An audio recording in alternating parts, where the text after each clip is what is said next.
Has there ever been a moment in your life where you realize you've done something horrible? Perhaps you stole something.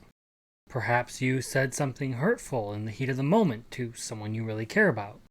Or maybe you paid good money for feet pictures on OnlyFans. Or maybe you didn't pay your taxes.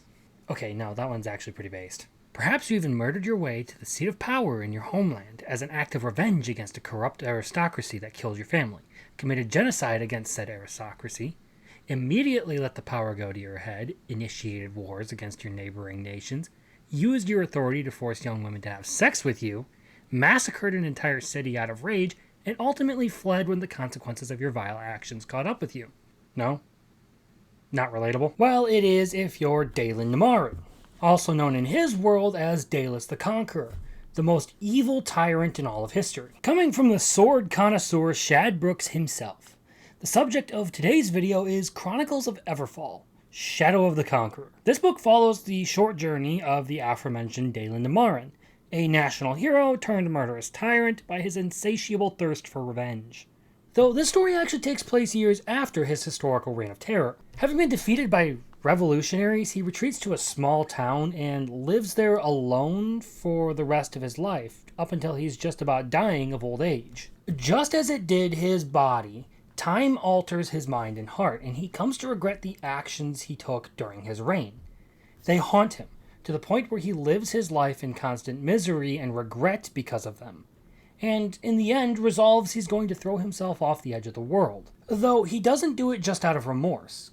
Being ever the tinkerer and curious inventor, he decides he's going to perform one last experiment at his death. He takes both a dark stone and a light stone with him, and the results were not exactly what he would have expected. Rather than finally putting an end to his miserable life as he had initially planned, he finds himself given new life. And not just that, but incredible supernatural powers as well. Never in his wildest dreams did he think that his attempt to put an end to his life would result in him receiving a younger body and the ability to bind light to himself and enhance his own physical attributes. It's an entirely unexpected opportunity, and he doesn't even know how to take it at first. But he quickly decides he's going to use this second chance at life to try and rectify some of the crimes he committed against all of humanity. And so he sets out to start his life anew as an agent of good in this world. The only issue is that his idea of good might not exactly be the same as what everyone else's idea of good is. Well, that and the fact that he also has the face of Dalus the Conqueror, one of the most hated men in the world. Someone everyone recognizes. This is a good example of a villain redemption arc, which I really like. It doesn't take you through all of Dalen's crimes as he commits them per se, but there are notes at the beginning of each chapter that detail the history of his life up to the point where the story began. These are done as a sort of journal reflection of Dalen writing about his past, and it kind of shows just how he feels about the way he behaved in the past. It helps condense the story and keep it shorter, while also giving you a lot of the history and the character development that happened in the past. And I say shorter, but this is a close to 400-page novel, so do with that information what you will. In place of all that, though, you do get to see Dalen sort of grapple with the consequences of his past actions, have to deal with the people he hurt in the past, and even have to confront the darkness that still lurks in his own heart. You see, this is one of the things I find really compelling about Dalen's character, because he is a man who recognizes that he needs to change and even wants to change, but at the same time he's trying to hang on to a lot of the old things that made him what he hated. Even his idea of justice is a little twisted, as he can be very vindictive and cruel in the way he enacts it. There is still rage and arrogance somewhere in there within Dalen, which is something that his companion Eric points out. Someone who's there to sort of set Dalen right whenever he wanders off the path that he set for himself. And while all that is happening, he's spreading these tiny little lies about his real identity, building up to when all hell breaks loose when everyone realizes he actually is Dalus the Conqueror and not just the son of Dalus the Conqueror.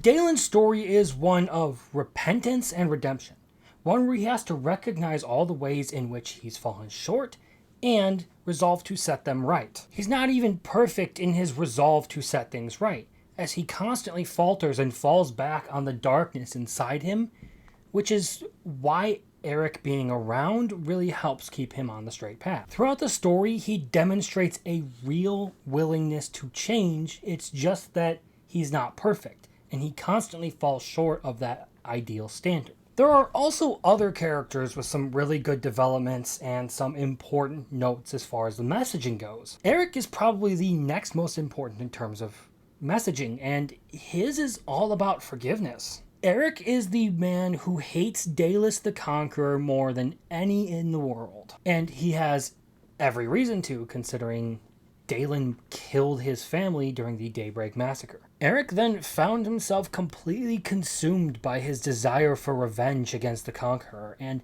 that drove him to ultimately lead the Revolutionary Army to overthrow Dalen. In the end, his lust for revenge makes him feel awful and empty, and he decides to pretty much become a priest and forsake everything he knew about the world. But then it's revealed that the man he's been traveling with is actually his old nemesis, and he reverts back to his old ways. Ultimately, though, he realizes the same thing that Dalen did after being deposed. That revenge, even when satisfied, will still leave you empty and broken. Dalen was left with nothing to point his hatred at, and that was why he resorted to all his heinous actions against the people under him and against neighboring nations. After discussing the matter a bit, Eric ultimately decides he's just going to choose the better path and forgive Dalen, the only path that even offers any sort of solace. It's a very hard pill to swallow, the concept of forgiving someone as evil as Dalen, but it kind of shows the sort of morals and messaging Shad worked into this book. It was very evident that this whole story had some very Christian and biblical influences in it, which should come to no surprise to those of you who actually know Shad, because he doesn't seem to be a very closeted Christian. The story and messaging are overall great, and Shad's understanding of swords and sword fighting makes all the combat sequences even more fun, because they're believably realistic and still have that sort of fantasy cool aspect to them. And that's another element that helps this book really shine, the very creative and unique world that it's set in. Everfall is a flat world with edges, a barrier that links the top and bottom of the world, and no day-night cycle. The world is eternally day, and the light is even the object of worship. Culture reflects this strange phenomenon, with names reflecting this obsession with light, and daytime. On the opposite end of that, terms related to night or darkness are considered vulgar or taboo, with the idea of night representing the coming of doom and the horrible monsters that lurk in the darkness, the shade. Any person who is kept away from the light for too long risks becoming one of these shades, and their powers to repress light make them this world's purest form of evil. On the opposite end of the spectrum, though, there are those blessed with the powers of light, like Eric, whose light-bringing allows him to create objects out of light or infuse light into other people. And there's Dalen, whose light binding can harness light to modify various attributes like speed, strength, mass, or his senses. The world also has history, various nations, different cultures, all these things that sort of add up to make the world feel lived in and flushed out, like it was cared for and loved. Hell, even the technology is a creative new take on fantasy technology. You have airships that operate on engines that use a dark stone, a material that is immovable if not exposed to light, and it will only move in the direction opposite of the light it is exposed to. And light stones, which are objects, a material that produces light. But perhaps the coolest part of this world is the special weapons called Sonicals.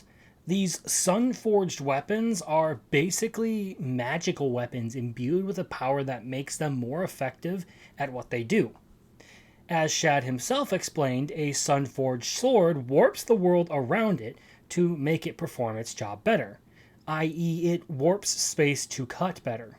The disadvantage to these sorts of Sunforged weapons is that if they break, it severely wounds or even kills the person bonded to it. And how can that happen? If it happens to make contact with a darkstone or a shade. As far as language and wording goes, it's nothing really to write home about, but the banter and the dialogue is definitely fun and entertaining and reflects the two very different dynamics that appear in the main characters, who happen to be Eric and Dalen.